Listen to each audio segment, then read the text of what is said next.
Chapter 41, Because I Want Him to Be. His name is Poseidon because I want it to be. End of story. Period. Point. Blank. Don't like it? Oh well. Chapter 42, Aftermath. Timaeus. Ugh. I groaned as I felt myself waking. My entire body, especially my chest, all of it hurt like hell, and there was an added weight on my chest that made me wince slightly in pain. When I opened my eyes and looked down at what it was, I saw that it was Diana, curled up into a ball, on my chest. She looked peaceful, so I was reluctant to wake her. But the sudden thumping of a horn made me grab my ears. Diana sat up, rubbing her eyes softly. When she saw that I was up, she smiled and leaped towards me. I caught the giggling girl in my arms and pulled her in tight for a hug. Daddy. Princess. I was happy to have my daughter in my arms again. After so long, I finally had her back. It felt so unreal. I wasn't so sure it was. So, I reached down and pinched her cheeks. Ow, that hurt. Diana spoke. Ha ha ha ha ha. I laughed at her pouting face. It was real, all right. I'm sorry to cut this happy moment short. But now that you are awakened, Zeus has requested an audience with you. The man who had spoken wore a golden helmet with silver wings on it, and he also had wings on his feet. Oh, sorry, I guess you and I never met. I am Hermes, the messenger of the gods and the fastest man alive. A pleasure. Hermes did a grandiose bow before rotating on his heel and marching to the room door. Now, please follow me. I nodded and tried getting off the table I was on. I lifted myself off the stone, with Diana still clinging to my chest. Her eyes were watering a little and I knew she was close to crying again. Hey, princess. None of that, okay? I told you, I'm here now, and I'm not letting anyone else take you ever again. I told the girl. Promise? She asked. I smiled and rubbed the top of her head softly. Of course, love. Now come, let's go see what the father of the gods wants. Diana nodded, but still hung tight to me. It was okay. I preferred this after so long. I got up and followed Hermes out of the healing chamber, and we headed towards what Hermes referred to as the council room. I guess we share something in common with the gods after all. When we came to a stop, Hermes looked back at me and spoke. Mind your tongue with Zeus. You are stronger, but he is still stronger than you are. Just a bit of advice. Hermes spoke. His warning was clear. Zeus was usually the more vicious of the gods and the one quickest to anger. I nodded and Hermes led me into the chamber. Inside were the 11 of the main gods of Olympus. Athena, Apollo, Aphrodite, Ares, Hephaestus, Hera, Demeter, Hestia, who winked at me, Artemis, Hermes, who took his seat, and Zeus, leaving only one seat empty, Poseidon's. Standing off to the side was also Hercules, who had Theseus with him. I guess he's been keeping the little guy in Olympus all this time. Hercules nodded and I returned the gesture. Now that everyone is here, shall we begin? Zeus asked his compatriots. Yes. There was a collective agreement from all of the 11 gods that rang clear. Very well then. Timaeus of Sparta, you have done what many believe to be impossible. You, a demigod, killed a full god. Not only a full god, but one of the 12 gods that rule all of Olympus. You've taken his power. But what will you do now? Zeus asked. His voice was neither threatening nor calming. More neutral. Well, I honestly don't know for sure. But I think I'll spend the next 20 years raising Diana. Once she's grown and can make her own choices, I think I'll travel the world. If she wishes to come with me, then that'll be fine. I personally don't care much about ruling Olympus or whatever. I don't like the idea of being stuck up here all the time. So, yeah, I think that's what I'm going to do. I told the man. Honestly, having finally finished all of the fighting, I wanted to enjoy my life with my daughter. Take her to see the world outside of Greece. I have the time, and if she received any of my abilities, then she might just live as long as I will. I see. You've done me a favor, so I owe you a debt. I propose a vote to welcome Timaeus into the fold. All in agreement, say I. Zeus exclaimed. I looked around as Hestia, Athena, Apollo, Demeter, Ares, Aphrodite, Hephaestus, Artemis, and Hermes all raised their hands up. All in disagreement? Zeus asked. And Hera, being Hera, raised her hand. Nay, Hera exclaimed. All of you have to realize you are making a mistake and welcoming an outsider into our folds. Well, you are outvoted, Hera. 11-1. We welcome you as one of the 12 gods of Olympus. You will from now on bear the name Poseidon, ruler of all things sea, storm, and earthquake related. You will be allowed access to Poseidon's personal study. For future reference, if you are going to the human world, as one of the big 3, you must make sure to seal a portion of your power here in Olympus. If someone with your power were to roam the earth carelessly, you could accidentally destroy it. That is all. I have nothing more to say. Should we need your presence here on Olympus, Hermes will be sent to fetch you. This meeting is officially dismissed. Zeus exclaimed. Chapter 43, Morning.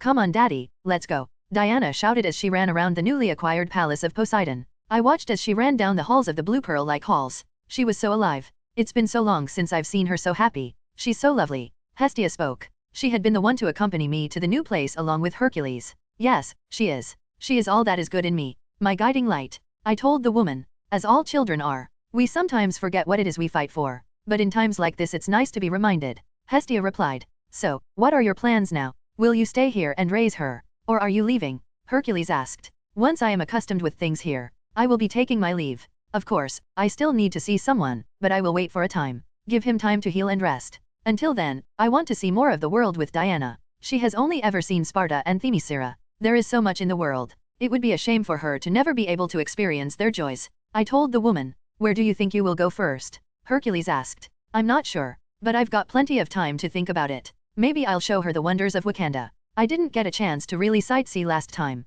I was too busy fighting a horde of darkspawn. I explained. That sounds like an excellent idea. Hercules spoke. I nodded and then turned back to Diana. Don't go too far, dear. Wait for us. I told the girl. Yes, Daddy, Diana replied. She turned around and back towards me. I kneeled down and she jumped up into my arms, laughing all the way up to my shoulders. Diana wrapped her legs around my chest and hugged me as tight as her little body could. I leaned over and kissed her square on her forehead. I've missed you so much, princess. I leaned over and kissed her again, holding her as close to me as possible. I've missed you too, Daddy. Diana sniffled a little and I knew she was close to crying again. My little warrior, you have suffered so much. I'm sorry for not being there for you. You're here now. Diana spoke. Yeah, I am. And I'm not going anywhere anytime soon. I leaned and kissed her on the top of her head. Now, let's go see what our new home is looking like. Okay. We continued walking to our new home and once inside we took a look around. It was a beautiful ocean blue chamber, and it was filled with his old junk. I sat Diana down to let her roam around and began looking through things myself. Diana, don't touch anything until I'm sure of what does what, okay? I told the girl. Okay, Daddy. Diana shouted back. So, Poseidon, what are you going to do with all this junk? Hercules asked. You know you don't have to call me that. You can still call me by my name if you want, it really doesn't matter to me. But as far as this stuff goes, I said pointing to the piles of books and artifacts, I'm going to go through each one and see what does what. You'll never know when something here might come in handy. I told the man. That is true. He did have a vast collection of artifacts. Just not all of them were useful. Hercules spoke. Hercules, I need you to do me one more favor. I spoke. Sure, cousin. Anything. He replied. The boy, Theseus. Make sure he ends up in a good home. I told the man. Of course. Hercules replied. Is there anything else you need, nephew? Hestia asked. Just some time. I appreciate you showing me to the palace, but I want some alone time with Diana. She's been through a lot and we haven't had a moment alone yet. I told the woman. Of course. Take care of yourself, nephew, and please do cherish every moment you two have together.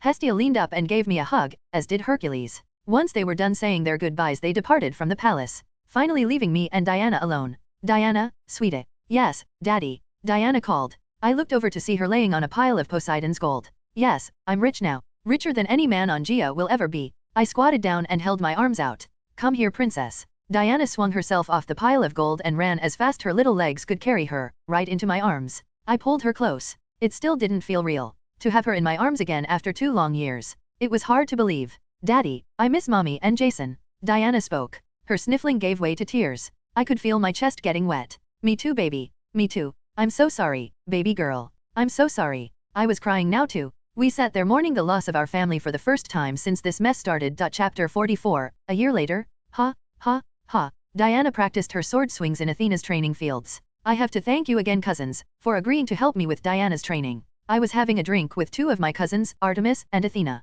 After we arrived in our palace a year ago, Diana had asked me to help teach her how to fight. At first, I was reluctant. But I realized that if she was to travel with me in the human world she would need to know how to survive and protect herself should anything happen to me. Her divine powers hadn't awakened, at least to my knowledge, and honestly, I didn't know if they ever would. But when Artemis and Athena came to visit one day, they offered to help teach her in ways that I couldn't. It's always a pleasure. Artemis replied. So, Poseidon, are you planning on leaving anytime soon? Athena asked. Yes, actually. I see no reason not to. Diana can handle a sword now and is able to protect herself. I see no reason not to. It's not like where we're going will be enemy territory or anything. Wakanda is a peaceful nation, so long as you abide by their laws and don't show aggression first. I told the woman. Athena took a sip from her cup of tea and then stared at me bluntly. What is it? I asked. Well, we were wondering if you would consider having her. Well, stay with us. Athena spoke. My grip on my cup tightened and it shattered in my hands. I glared at Athena, and she reached for her sword at her hip. We just think that maybe she should spend a little more time training.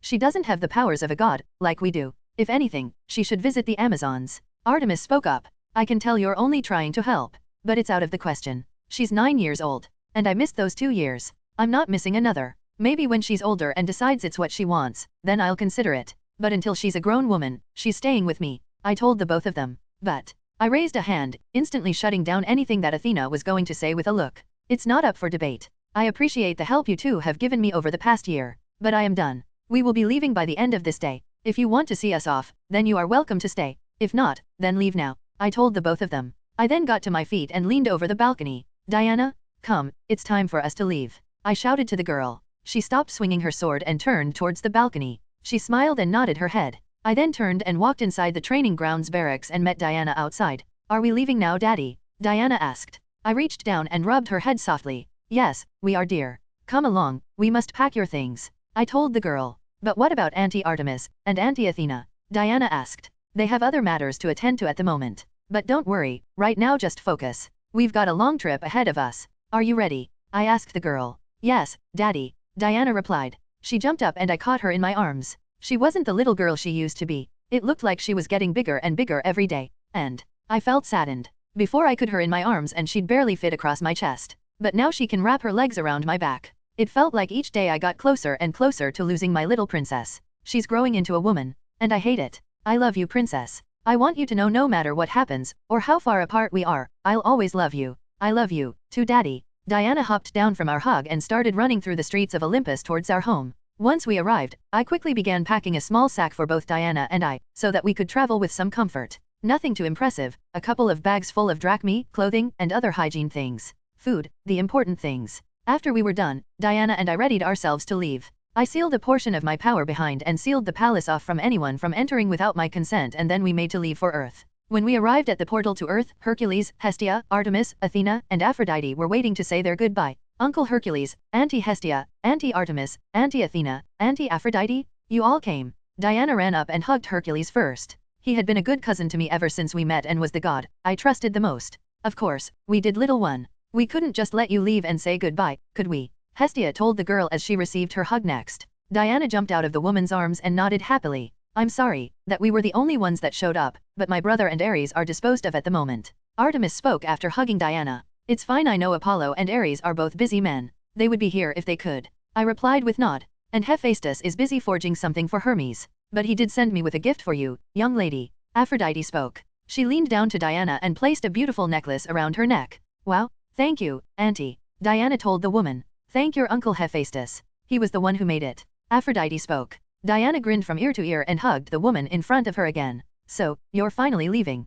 Well, I wish you the best of luck in your travels, dear nephew. Hestia spoke. She walked up to me, and we hugged each other. Of course, Auntie. I can never repay the number of debts I owe you. So, just know that if ever require a favor from me I will gladly carry it out. I told the woman. No need, nephew. Just take care of yourselves. That is all I need ask. Hestia spoke. Of course. I replied. I then placed a hand on Diana's shoulder, and we walked through the portal, ready to begin our journey. Chapter 45, Special Times? During our trip to the African state, Diana and I visited many different sites. The Stonehenge, one of the most mysterious sites in the world, the Parthenon, and many other places. It was nice to be able to focus on just us for once. We were on a ship currently heading towards Africa. Being able to control the sea around us made Trave a lot more comfortable. Not having to worry about the waters or the creatures below us attacking made it all the more complete. Diana for one enjoyed looking out at the sea. There were even times when she would ask me to make them large or small, or do tricks. She even asked me to make it so that she could ride them. It was nice to see she hadn't lost her innocence during all of our troubles.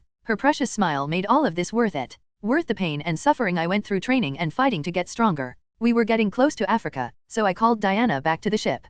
Do I have to? She complained. Yes, young lady. We'll be arriving soon. And I want you to be dry, so you don't get mud all over your clean clothes. I told the girl. Ew. Diana groaned. I waved my hand and brought the waves toward the ship, and Diana jumped down onto the deck. And then I sent the wave away. You're no fun, Daddy. Diana stated. She crossed her arms across her chest and pouted. I wrapped my arms around head and rubbed my fist on top of her head hard. Ow, Daddy, that hurts. She exclaimed. Ha ha ha ha. I laughed at her, and then once I was done, I hugged her tightly. Are you ready to see Africa? Yes, Daddy. Diana spoke. Her previous frown a smile once more. I smiled and rubbed her back. Then let's go see Africa, baby girl. The waves in front of us cleared up and the sight of land was there. The moment we touched down, Diraka was there waiting for us. Diraka, what are you doing here? I asked. I was surprised he had been waiting exactly where we would be docking. I am the king of Wakanda, my friend. I know when every ship comes into my territory, especially when it is near Wakanda's borders. Diraka said with a smile on his face. And who might this young lady be? He asked. She's my little girl. Diana, meet my friend Diraka, king of Wakanda. Diraka leaned down and shook Diana's hand with a smile on his face. It is a pleasure to meet you, young lady. I am Diraka, king of Wakanda. But you can just call me Diraka. He spoke. Now that you are here, what do you say joining us on our return to Wakanda? He asked. That sounds perfect. I've been looking forward to having a little free time. There's been so much fighting lately that I just haven't had the chance to just be. I told the man. Very well. Let us journey home. Diraka turned on his heel and along with his guard we began marching towards his city-state. Along the way we saw many interesting creatures. Lions and snakes and spiders. Things that could kill a man with one bite. And many large creatures as well. The same creatures we saw from Xerxes' army. Diraka called them rhinos and elephants. Such simple creatures. Yet so complex. History of evolution has reduced them to simpler creatures from their armored and deadly ancestors. So, what are your plans in Wakanda, Timaeus? Diraka asked. I simply wish to show my daughter a different culture. She's grown up only knowing war. I merely wish to show her that there is more to the world than what we learned in Sparta. I told the man. That shouldn't be a problem. I just have to know, does she possess your destructive capabilities? He asked. If you're asking, can she suddenly sneeze and blow away your city, then no she can't. I told the man. I watched the stress leave his face as he breathed a sigh of relief. Then everything will be just fine. I will prepare a place for the both of you in the royal palace. Feel free to come and go as you please. But I do ask that you keep what you've seen to yourself and do not enter my private chambers without first notifying one of my guards of your intent. Things have settled down greatly since you were last here. But they are still as protective of me as ever. Diraka explained. Of course. Our walk to the nation of Wakanda was a rather long, but pleasant endeavor. Wow, Daddy, this place is beautiful. Diana exclaimed. I am glad you think so, young one. Diraka spoke. We have spent centuries ensuring that Wakanda is as glorious as any state in the world. I watched as Diana scanned the sights around her. Buildings and statues that would never appear in Greece surrounded us on all sides. The clothing, the foods, all of it much different than what she was used to. I know the feeling of excitement. I had the same feeling when I first came here myself. After taking a tour through the city, Diraka led us to our room. There were 2 hanging cots. And a window. A simple room, yet it seemed much more lavish than anything back in Greece. So, princess, what do you think of Wakanda? I asked. It's so big. And beautiful. This place is amazing. She exclaimed. Her excitement made my heart flutter. Come on, dear. Let's have some fun. Yay. This was a time of joy. Diana and I enjoyed everything that Wakanda had to offer. We stuffed our guts with foods of spice and sweet. We played by the sandy shores of Africa. We hunted animals of all kinds. A proper father and daughter bonding time. Our weeks were filled with nothing but happiness and joy. Her radiant smile shining brighter than ever I had seen before. She never slept in her own cot. Always preferring to sleep with me. It was a bit cramped, but I couldn't have been happier. It was a happy time in general. One of many that I will remember fondly. Chapter 46, 14th birthday. Short chapter. Over the past few years, Diana and I had traveled to more than a few different parts of the world. And during our travels it happened. For the first time, Diana showed prowess of a demigod. Daddy. Diana screamed from outside our tent. We had returned to Greece and were currently camping out by a river. I rose from my slumber and burst out of the tent with my trident already in my hand. I didn't see any enemy, no. What I did see was Diana, floating in the air kicking and screaming. Daddy, help me. Diana screamed. I couldn't believe it. It had wandered into my mind on a few occasions. I didn't know if she would have the same powers that I did. If she would have the life I did. This puts it to rest though. I smiled and gently raised myself up to her level. Easy there, Snowflake. Calm yourself. It's okay. I told the girl. I placed my hand softly on her head. I moved and helped her to straighten herself up. Daddy, what's happening? Diana asked. Diana, you're a 1/4 god. Meaning you were destined to have powers. I told the girl. Just like yours. She asked. Just like mine. I replied. Control your breathing, Diana. Make the water move to your will. That's all you need to do, sweetheart. Don't let your fear control you. But I'm scared. Diana, you're a big girl now. There's nothing wrong with being afraid, but you don't let fear control you. You don't let it guide your judgments. You have to be strong, baby girl. Just focus on me. Focus on my voice and do as I say. Okay. Yes, Daddy. Diana nodded and I wiped away the budding tears behind her eyes. Now, close your eyes and breathe.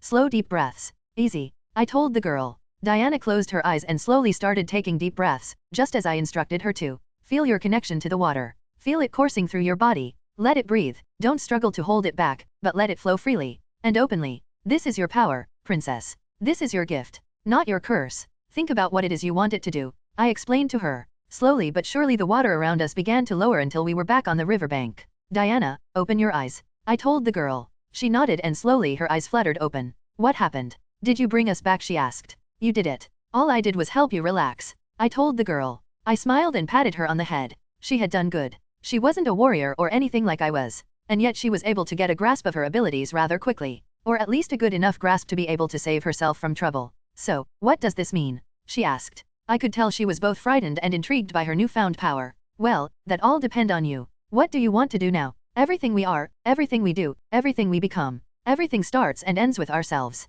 We are who we choose to be. I told the girl. I want to be like you. Strong and free. Diana spoke. Her conviction had always been strong, but she lacked the power to measure up to it. Then in a few days we will return to Olympus. And we will begin your training. Your real training. And I must warn you, Diana, that it will be far more grueling and much more intense than anything you have ever experienced. Yes, Daddy, but for now, I spoke. I looked up and saw that the sun was rising, and that meant only one thing right now. For now, my dear princess of the sea, happy birthday. I walked back into the tent and brought Diana her very own trident. It was decorated from end to end with jewels from the sea. It was blue just like mine and had her name etched into the frame. Diana's eyes lit up in excitement and she jumped up in excitement. The waves behind her rose with each passing moment and I couldn't help but laugh. Chapter 47, Yifei. Timeline, 220 BC. After returning to Olympus, I raised Diana in Olympus until she was 20. Once she was of age, I allowed her to choose what she wanted to do now, to continue traveling with me or continue her training under a new teacher. And she decided to continue training, most likely to get away from me. It wasn't that our relationship soured. She just grew up. She didn't want her father looking over her shoulder all the time anymore. I understood her want to be independent and I respected it. But I told her before I left Olympus again. I told her she would always be my baby girl, my princess, and that I would always love her. When I left Olympus, she decided to become one of Artemis' huntresses, which made me happy. She would be under a good teacher, and more importantly, she would be abstinent. No boys for my girl? But seriously, I was happy for her. Every few years, I would return to Mount Olympus to see how she had grown, and to test her skills in battle. She was growing more and more impressive every year and I was so proud of her. Prouder than any father could ever hope to be. And in that time, I also grew closer with Artemis. She was Spitfire if I'd ever seen one. Her attitude only matched by her bow. She was something else. I also attended my first meeting with Zeus and the others recently. There have been growing tensions with the Shinto gods. Amatsu Makabashi has been growing ever so bold in sending his troops into our territory. But as for now, nothing is cemented. But that didn't matter right now. I was traveling once again. This time I decided to head a little further east. All my time in Greece and not once had I seen what was east of our nation. Things were a little different. The lands were grassier and filled with different kinds of crops that I had never seen before. The people of this land were smaller in stature and wore armor that covered most of their body. Their language was hard to understand at first, but with a little time I was able to replicate it perfectly. There were rumors of a warrior king that had managed to unite all of the kingdoms of this land called China and I had wanted to meet him, but more importantly I also wanted to see what the life was like. The city I was currently in was called Nanjing. It was a lively city much bigger than some of the cities that I had seen before. The building structures were much different than what I was used to. It wasn't as different as Wakanda was, but it still felt like they were more comfortable than the homes back in Greece. Maybe I should bring some of these things back to Greece. It might make life back home more comfortable. I spoke as I walked through the crowded streets. There were vendors everywhere selling all different kinds of merchandise. In my stupor I had accidentally bumped into a man and his friends. Excuse me my friend. Apologies. I said to the man and his group. Hey, do you know who we are? He shouted. Everyone in the street suddenly gasped and looked our way. No not really. Should I? I asked absent-mindedly. We're the Emperor's elite army, the terracotta soldiers. And you just attacked one of us. The man spat. No, I didn't. I merely bumped into you. It was an accident. And I apologized. I'll even be happy to pay for your meal if you wish. I haven't eaten yet and I'd like to, so that sounds like a fair trade. No, I told the man. He's a brave man, speaking like that to Wuxi like that. He's dead. I heard the murmuring of the people around me and stared at them in confusion. Dead? Over what? I wondered. Fair trade? The only thing that is fair is what we say is fair. And you just assaulted our friend. And I'd say the only fair thing to do is kill you where you stay aeond. The man drew his small sword and swung it at me. I moved out of the way of the slow attack and grabbed the man by his wrist. It wouldn't be proper for me to attack a civilian in another territory without proper reasoning. I think that's enough. You're scaring the people. You say you're the Emperor's army. Then aren't you supposed to be protecting them? And not attacking strangers? I asked the man. He stared at me with his mouth wide open in shock. Apparently, he didn't think I could catch his attack. No way. I caught Long Feng's arm with ease. Who is this guy? Does it matter? He really has assaulted them now. He's definitely dead for sure. What are you waiting for? Kill him. Wuxi shouted. The remaining 3 men and Wuxi charged me with their swords drawn. I sighed, knowing there was no other way than to show these guys how outclassed they really were. I twisted Long Feng's arm around and threw him at Wuxi.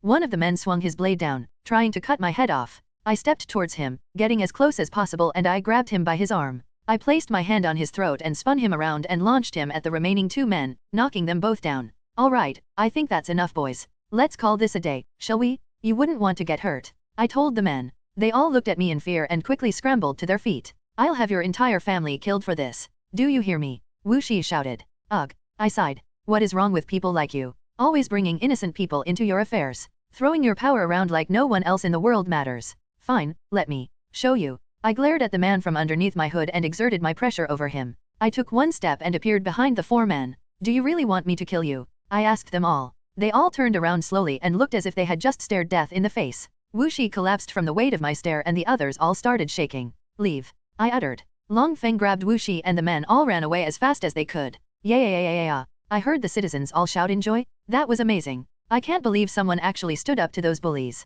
Kids ran up to me with smiles on their faces, which only served to confuse me even more. They weren't afraid of me? Mister, that was so cool. Can you show me how you did that? What? I asked the boys. My. It seems the kids have taken a liking to you already. A young lady, silky black hair and fair brown eyes, approached me. Her robes were soft and seemed to be made of enriched material. I don't really know why. All I did was put a group of bullies who are known for throwing their weight around in their place. She finished my sentence with a smug look on her face. If you want to put it like that, then yeah, I guess. I replied. I'm Liu Yifei, the woman stated. I guess you can call me. I hadn't thought about it. I don't know if either of my names existed in this language. I need to think of a name. Call me Lukong. I told the woman. I don't know where that came from, I just made it up on the spot. But it seemed to make the woman laugh. What's funny? I asked. Oh, nothing. Just that you are such a bad liar, Yifei exclaimed. What do you mean? I asked the woman. It took you way too long to say your name. That and choosing the same name as mine? It was easy to tell, Yifei explained. And that made sense. I'm sorry. I just don't think my name would make sense to you. I told the woman. Why not? Just try it. She spoke. Poseidon. I told the woman. She looked at me in confusion and I could tell she was confused.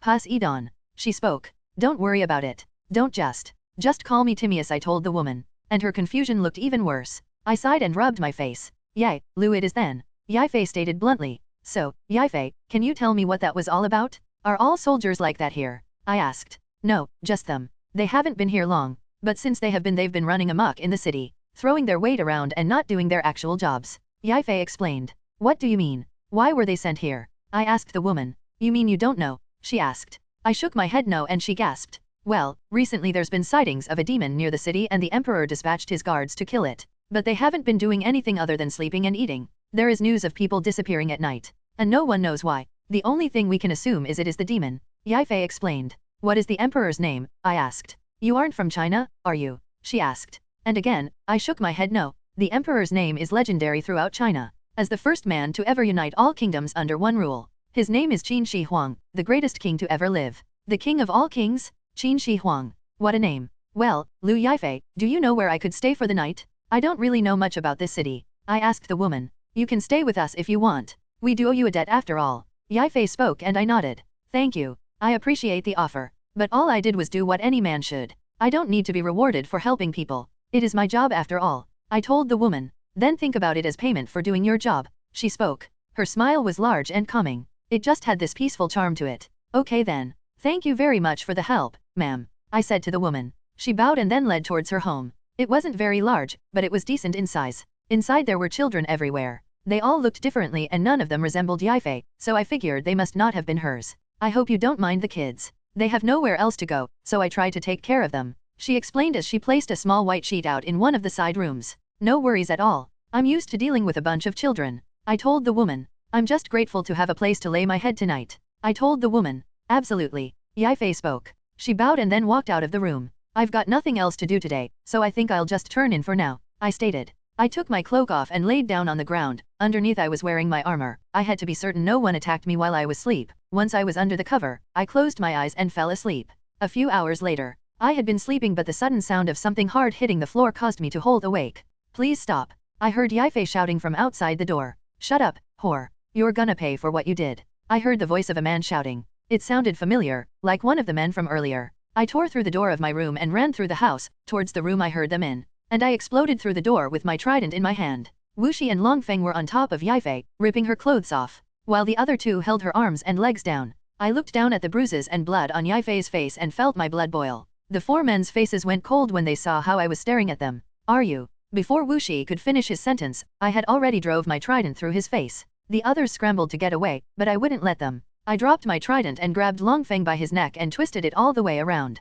I then reached down and grabbed his sword and threw it into the head of the man trying to get out of the window. The last guy collapsed into the corner, a wreck, tears, and snout pouring out of his eyes and nose. Don't kill. I snapped his neck with a flick of my wrist and he dropped to the floor dead. I simply glared down at the man in disdain before turning back to Yifei. She had scurried off into a corner and was holding herself. I walked over to her, and she flinched. Easy, it's okay. I'm not going to hurt you. I promise I won't hurt you. I could see the fear in her eyes. And I understood it. She had suffered because she helped me. No other reason. They knew they couldn't deal with me, so they went after her. The cowards. I reached down and grabbed her robes, and I held them out for her to take. She slowly reached up and grabbed the robes, allowing me to get a glimpse of her body. She was magnificent. Her breasts were bountiful, thick and fat. Her nipples were a beautiful brown. She was even more beautiful than I had imagined. Once she took her ruined clothing, I turned around so she could get dressed, not looking or turning my head, so that she could at least keep some of her dignity. Once the sound of rustling from behind vanished, I felt something soft press against my back and her hands wrap around my chest.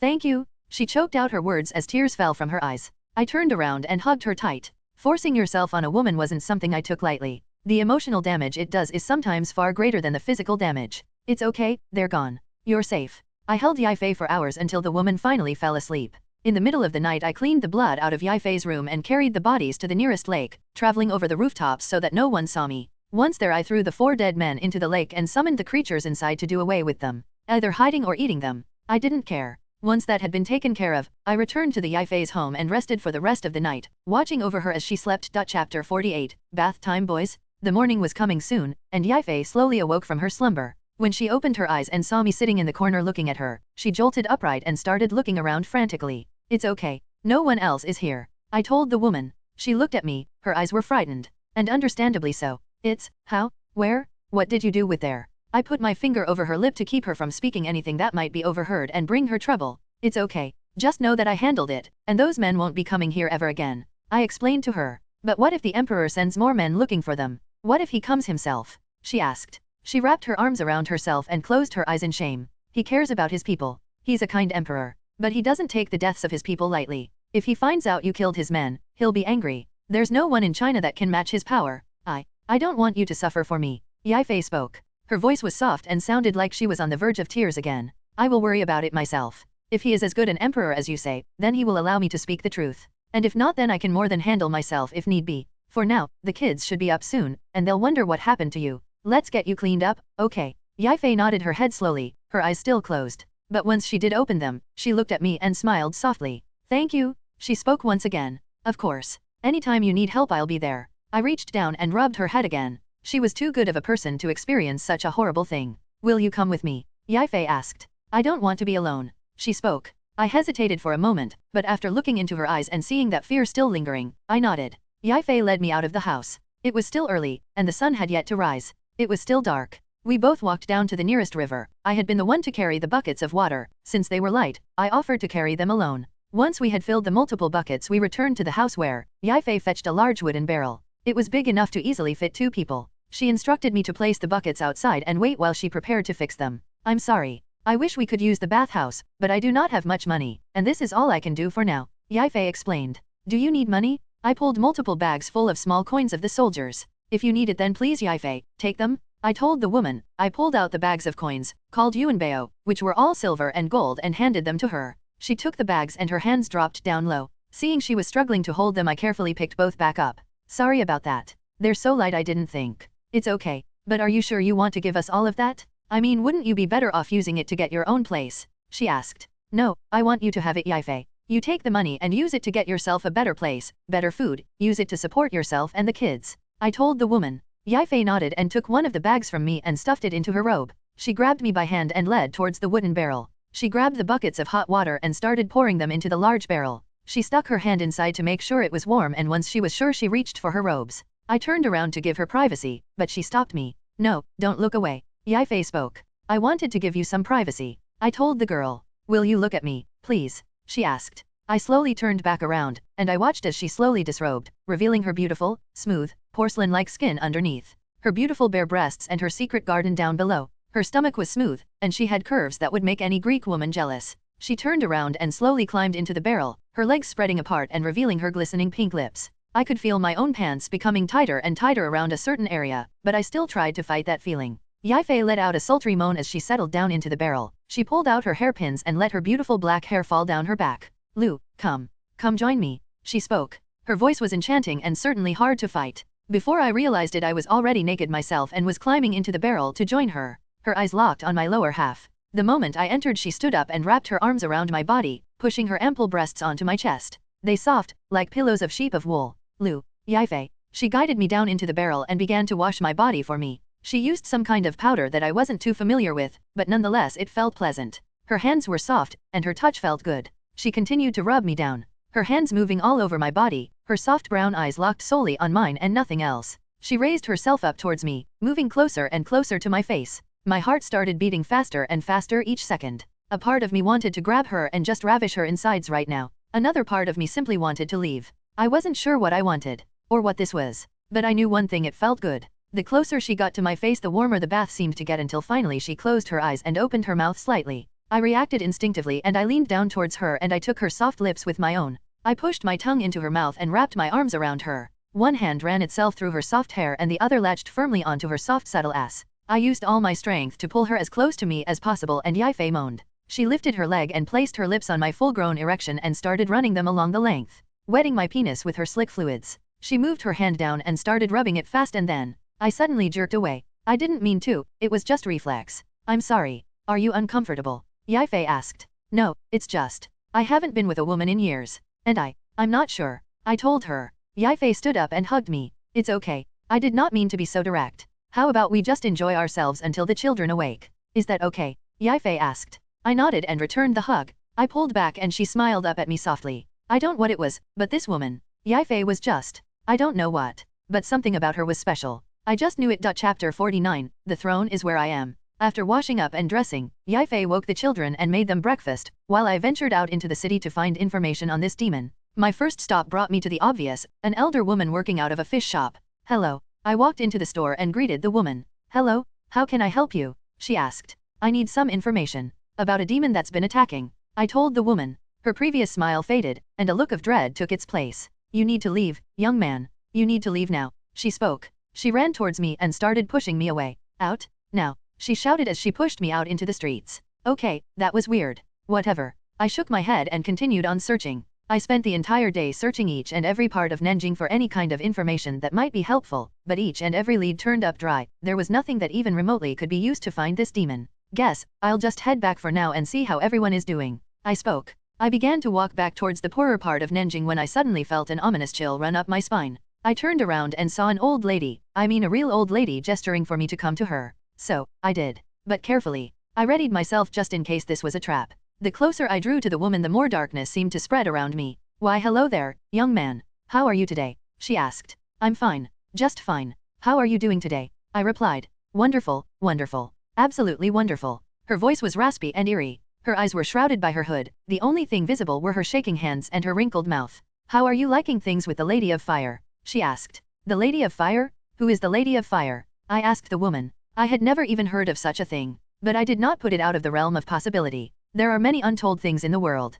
Oh, to have garnered such a beast's attention. Young man, you must be special. She spoke. She reached out and touched my hand and then violently jerked back with a hiss. Oh, you are special. Not a human. You're dangerous. Just like the enemy of the dragon. At this point, I knew something about this lady was wrong. No, not wrong. Not just wrong. Whatever she is, she's evil. The sun is going down, I noticed. The sky was beginning to darken. Fast. I'll deal with you, myself. But first I need to nip that bird before she awakens. The woman spoke. She suddenly lifted her head and I saw her blood-red eyes glaring at me. I reacted and swung my fist towards the woman, but she just vanished in a puff of smoke. I think I found my demon. And what the hell was she talking about, a fire lady? No time for that. I quickly turned and ran towards the poorer section of Nanjing. As I rushed through the streets of the illuminated city, the sounds of screams started to grow louder and louder. I hopped onto the nearest roof and looked up at the giant black creature towering over the people. It was wide and had sharp teeth and horns that curled upwards.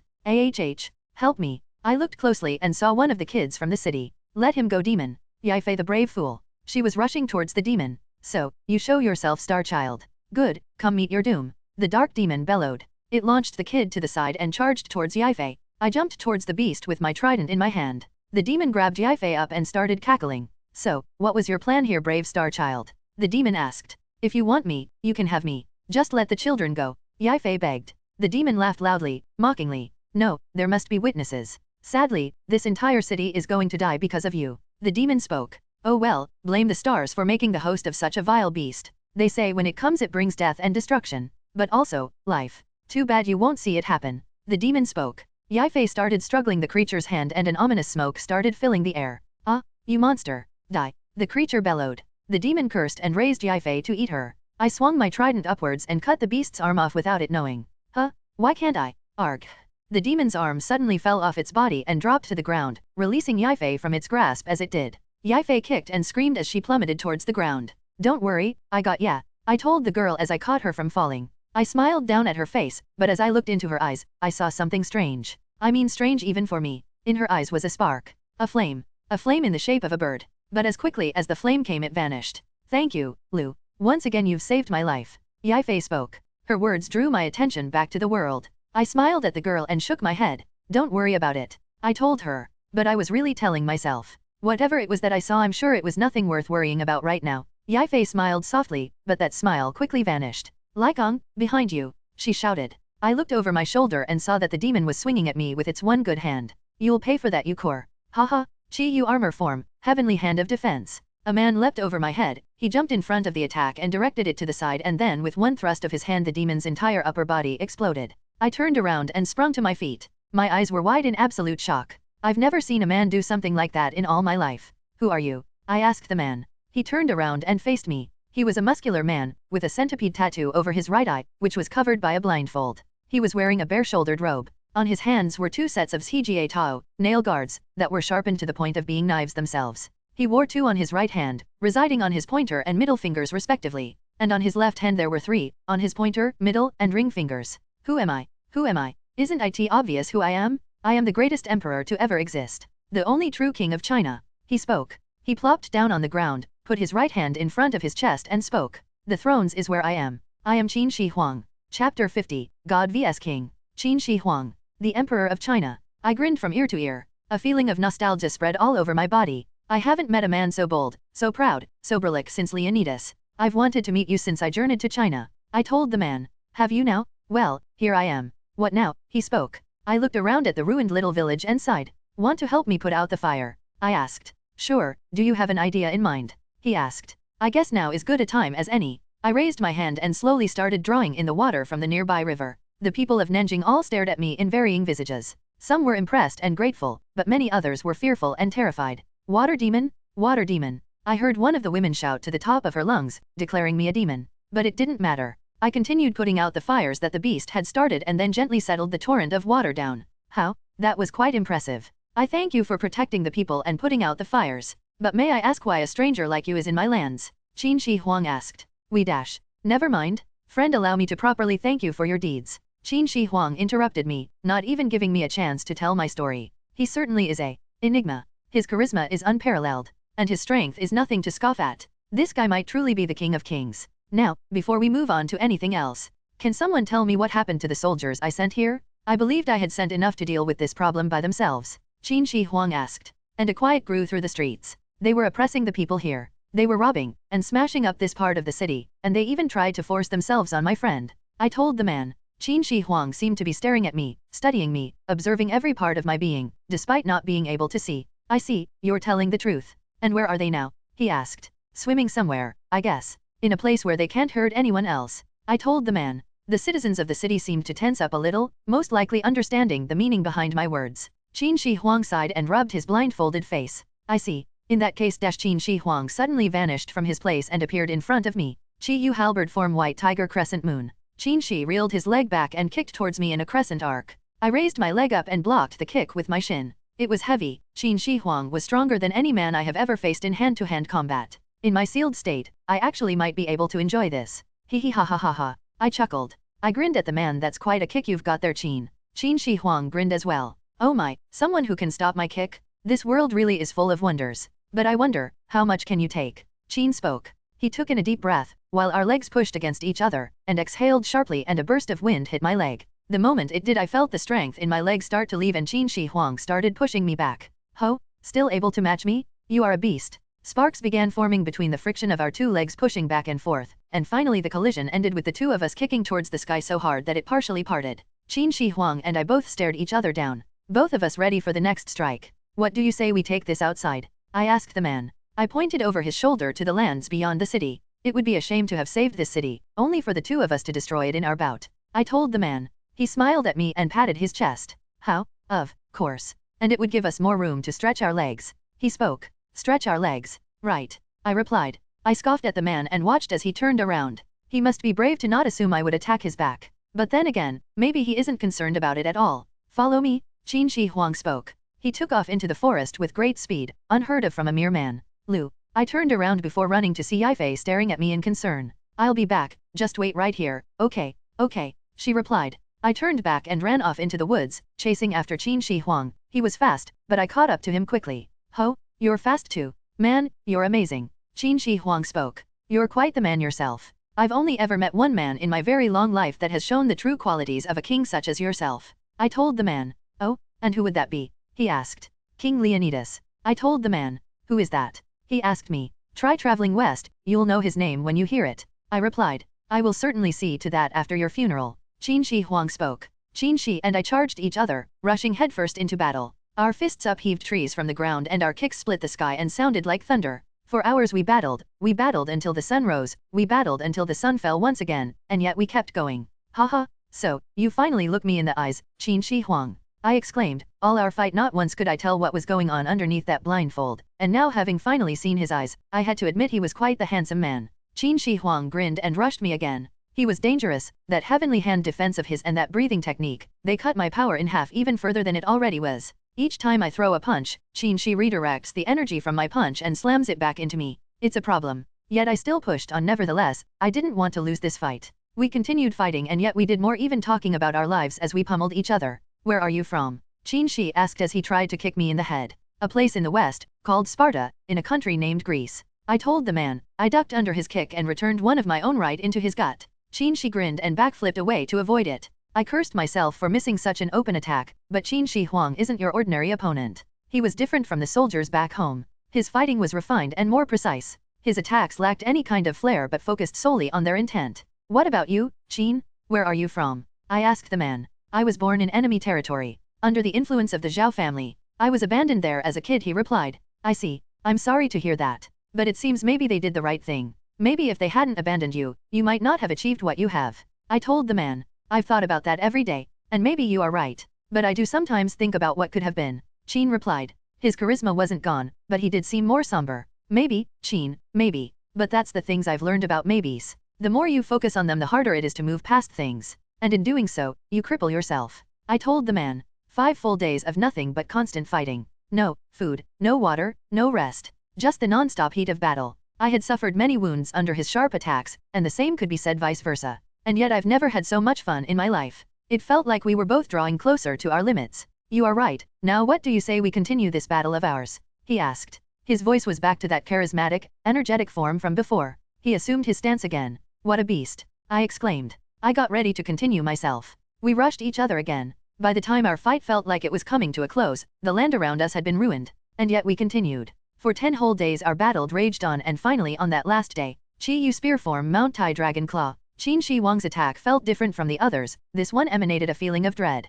Up until this point I had fought him with nothing more than my own fists, evening the playing field. But this was different from his previous attacks. I looked closer at the man and a dragon appeared behind him. He lunged towards me, running rampant as energy swirled around him. I raised my fist and pulled back, summoning a quake bubble to counter the coming attack. Been holding back, he asked. He didn't seem mad, more intrigued that I still had some tricks of my own up my sleeve. So, have you? I told the man. He smirked and shouted as he drove his 2 nail guards right towards me. I countered by punching the air right in front of his fist. The air cracked and the 2 energies began battling against each other. His fingers and my fist pushed against each other fiercely, and then he did something that I should have seen coming. He took in a deep breath and exhaled right at my arm, weakening my strike. It didn't stop the wave. His fingers managed to slip past my fist and struck me square in the chest. I spit up a mouthful of blood from the force of his blow, piercing straight through my flesh. But it didn't stop me. I continued pushing forward and punched Qin Shi right in his face, hitting him point blank with one of my quakes. His eyes turned blood red and he spit up a mouthful of his own blood.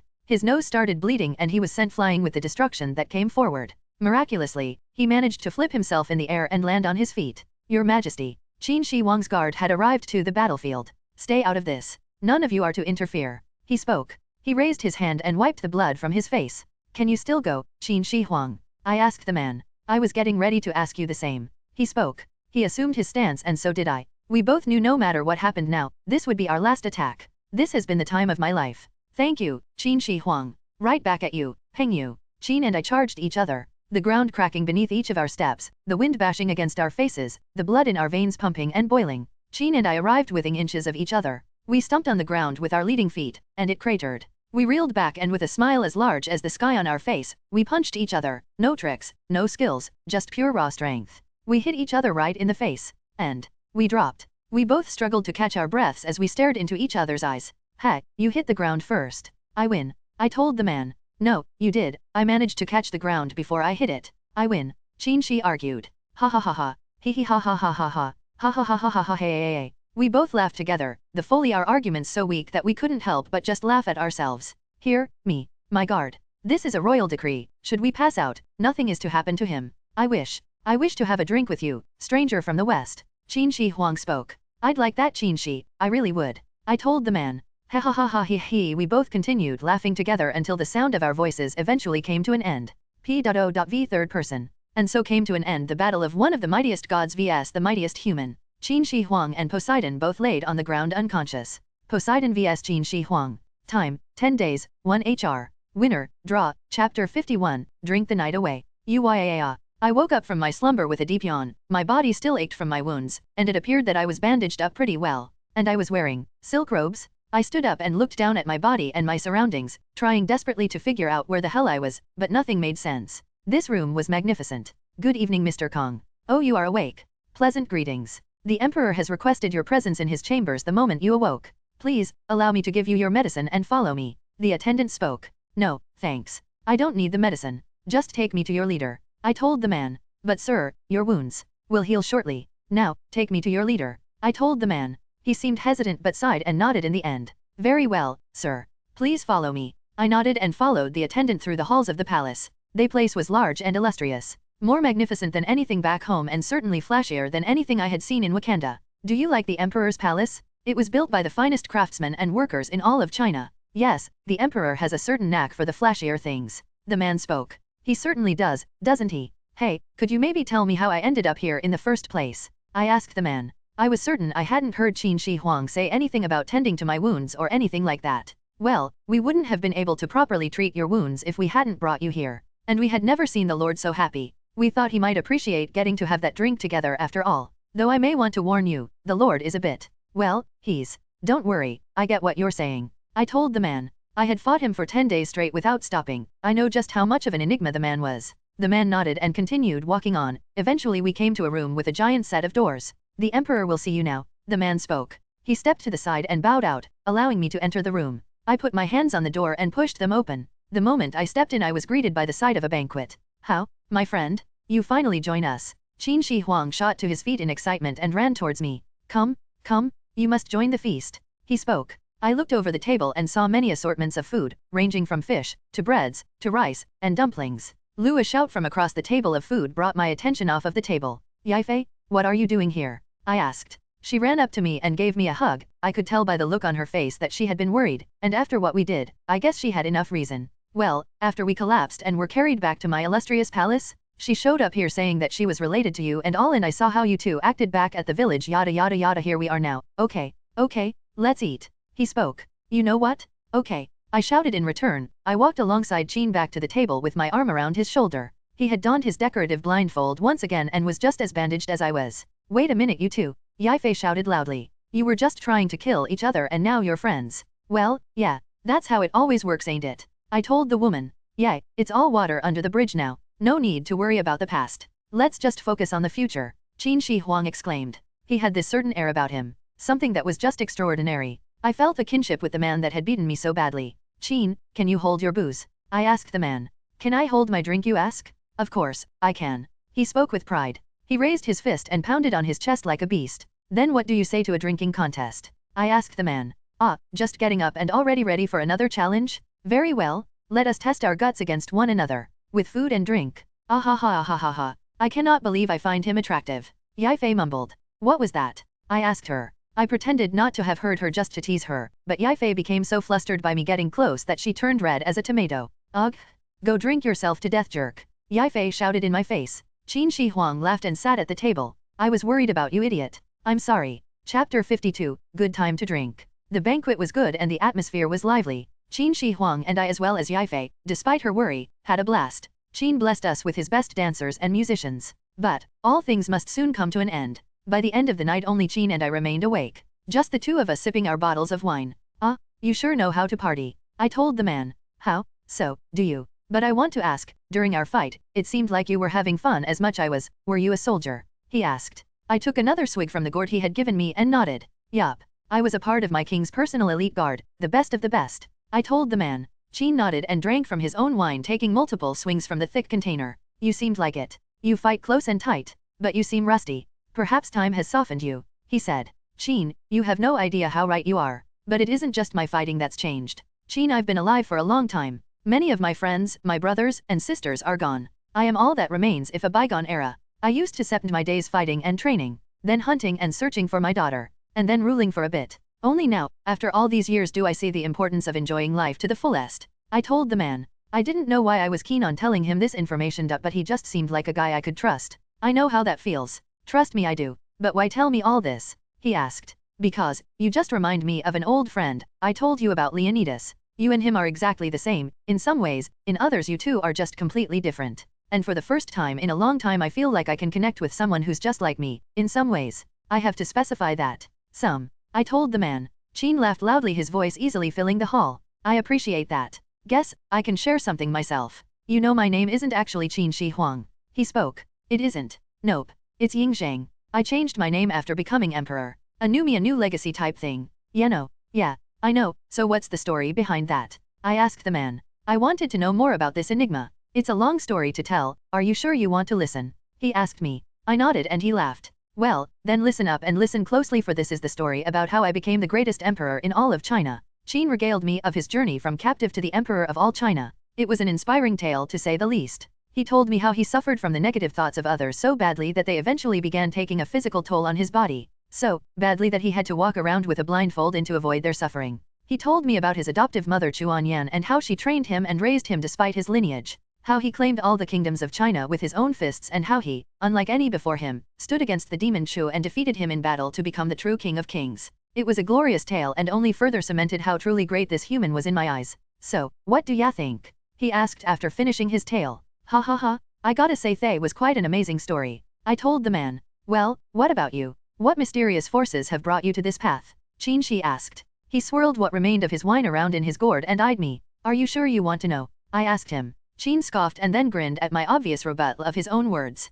"Well, Qin, let me first ask you something. Do you believe in the gods?" I asked the man. "How? Of course, I do," he replied. "And what do you know of the lands west of China?" "Absolutely nothing," he exclaimed happily. "Well, what if I told you that there are other countries in the world, each with their own gods? Does it matter what I think?" he asked. "Huh? Good answer. Well, I must warn you, this story is going to sound crazy and unbelievable, and I may use words you don't understand, so just stop me if you need me to explain anything. Now, this story begins in a land called Sparta." I began explaining to him the story of my own origin, leaving out certain parts about myself that I felt he didn't need to know. I didn't want anyone to know I was a god or anything. Not yet anyway. Nevertheless, he listened closely and every now and then would stop and ask questions. All in all, we had a good laugh at ourselves. And in the so-called greatest king I found a brother, of which I hadn't had in a long time. Chapter 53, The Death of Qin Shi Huang. I stayed with Qin Shi Huang for a year. We had many things to teach each other. He had helped me get out of my rut by teaching me martial arts, and in return I would teach him Spartan sword play. He was a natural with any weapon he picked up. It would normally be a surprising thing from a man who seemed to only ever fight with his hands. But if there's one thing I learned from watching Qin, it's that you should always expect the unexpected from the man. Because there is simply no limit to his growth. But more than that, we became good friends. Yifei, Qin Shi Huang, and I all traveled around China, having a good time. Fighting, training, celebrating. A genuinely amazing experience. It was also during that time that Yifei and I had grown closer. We even tried giving a relationship a try, but in the end, we decided to stay simple friends. I wasn't one to settle down, and she didn't want to leave China. So, while things were nice like all good things, my time in China soon had to come to an end. It came at a good time as well. Qin Shi Huang had been planning for a long time to go searching for something he called the elixir of immortality. I couldn't tell myself whether or not such a thing existed. But I knew if anyone could find it, it would be him. He was a tenacious man. Brave, kind, honest, proud. All of these would describe the man that is Qin Shi Huang. A true warrior at heart and an even greater king. The people of China were lucky to have such a ruler. It would seem that China at least had things together. but after saying my heartfelt goodbyes to the only friends I made in China, I journey back towards my home country. 10 years later, the gongs blared and the drums beat loudly. Hundreds of stone soldiers lay in order as the great emperor was laid to rest. The first of his kind, not the last to be, but the greatest there ever was. All of China had gathered to say their goodbyes to the legendary king who managed to do what others deemed impossible. They came together. They danced. They sang. They cheered. They ate good food. They played great games. All in the name of their great emperor, Qin Shi Huang. Though there was one man, one who sat from high above. Unknown to the people of China, there was another of different origins that came to celebrate the passing of the emperor. Poseidon drank from his gourd, a booze strong enough to put a normal man on his ass with only a sip, and basked in glory at the celebration for his old friend. He had been Qin Shi Huang's greatest supporter in his quest for the elixir of immortality, wanting so badly to be able to live his long life next to a man he admired, trusted, and respected. But unfortunately, fate wasn't so kind to the two men. He looked out at the imperial city and started drinking once again, the faint feeling of a buzz slowly creeping through his system as he consumed the divine brew. He stopped to catch his breath once more, and tears began falling from both of his eyes. Looking out over the imperial city with a smile on his face, and tears in his eyes, was the new god Poseidon. It's been a long time since I've been in this city. 10 whole years. Hard to believe time has flown so quickly. Where did it all go, I wonder? He spoke, unsure of how time passed over his head so quickly. So, you're gone now too, Qin Shi Huang. Poseidon spoke, his tears falling freely. He wasn't depressed. He was proud. Proud of his friend in finding his end. His way to the afterlife. He was proud to have gotten the chance to know the man as he did. He was proud to have fought the man at his best. But despite being happy for the life that was lived by Qin Shi Huang, Poseidon was saddened over the loss of his best friend. He raised his drink to the sky, as lanterns from the city started floating upwards, and he started laughing. Laughing so loud that his voice could be heard over the sounds of joy from the city. However, that voice filled with laughter and joy soon turned to a cry of pain and sadness. Qin Shi Huang. Chapter 54, Update. Chapter 55, Meeting X-Man Eva Bell? Timeline 100 BC. I had heard rumors of a woman traveling through Greece on a reign of terror. From the sound of things, she had the ability to drain a person of their life with a mere touch. The people began calling her the Woman in Black. Someone that dangerous, lurking around Greece, was a danger to all. I had gone on a journey all throughout Greece, searching for the Woman in Black. Hey man, what are you doing? I turned around and one of the vendors had caught me staring at the note on the wall outside their shop. Sorry, just following this, I told the man as I pointed at the note. Ah, wanna catch the Woman in Black, do ya? Well, stop it. That woman has bought me more business in the few weeks that someone posted that damn note than I've ever had in my whole life working here. I don't need you ruining business for me or any other of the vendors here in Thebes. We don't get much traffic through here that often anyway. The man spoke. He might have seemed like he was making a threat or being mean by his choice of words, but his tone was at least still respectable. Ah, right. Sorry. My bad, sir. I understand your woes. I promise, I'll try not to look for her too hard. I told the man. He scoffed and shook his head. Well, don't mind me. She is dangerous. If you manage to catch her, I guess you'll be doing Greece, no maybe the entire world, a favor. He spoke. See, there's that Greek hospitality. Here, why don't you take something for the road? He reached over and handed me a basket of bright red apples. Thank you, sir. I reached into my bag and pulled out a handful of drachmae for the food and offered it to the man. He stuck his hand out and pushed them away and shook his head. No, they're on the house. Consider it a gift from an old man. He spoke. I smiled and nodded, and then with another thank you, I walked away. I waited a few hours until the man began to close up shop. Once I had the chance to snuck by and placed a bag full of drachmae in his shop. With that he shouldn't have to work another day in his life. Consider this a gift from a god to a good man. I spoke. I then disappeared before he could come back to find me. After placing my gift to the man, I began walking out of the city. I had searched the place from top to bottom, literally. I even went underground, and I couldn't find a trace of the woman. Whoever she is, she's quite the rat. I can't seem to find any solid lead on her. It's as if she doesn't exist at all, which I guess is entirely possible. It could be some guy made up a story, but I'd prefer not to take a chance. And it's not like I'm going anywhere anytime soon. I was speaking. However, before I could finish my sentence, a bright blue flash of light appeared in front of me. Sensing that there was something weird about the energy, I jumped back and quickly summoned my trident. Torrents of lightning and ripples of water surrounded my body as I prepared to face whatever it was that was coming out of that thing. The light began to dim, and I raised my trident ready to strike down whatever foe it was. But when the light cleared, all I saw was a little girl, no older than maybe 17, flopped on the ground in strange clothing with strange marks on her face. Her face was wrought with fear and anguish. Where am?" she asked. She looked around in a panic and started to breathe heavily.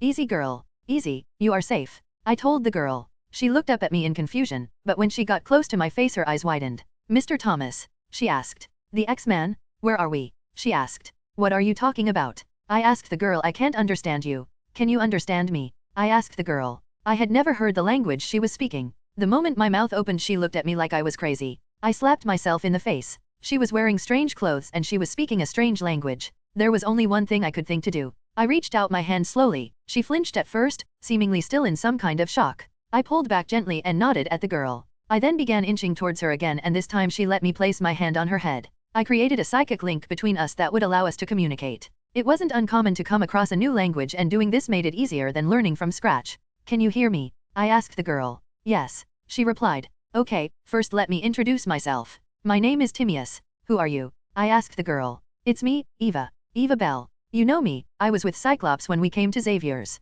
Remember? She asked. Xavier's? What's Xavier's? And what Cyclops were you with? There are more than one. I asked the girl. Not Cyclops as in the giants. Cyclops as in. She was speaking and then suddenly her eyes widened in shock. How old are you? She asked suddenly. My concern for the girl immediately disappeared and I looked down at her like she was stupid. Oh, no. It all makes sense. You don't know who I am. Because we haven't met yet. I'm in the past. The past? This can't be good. Chapter 56. Oh. I watched as the Eva passed out from her panic attack. With her unconscious and stranded in a foreign place, I decided it would be best if I took her with me. I scooped the girl up into my arms and I carried her away from the main road to my nearby camp.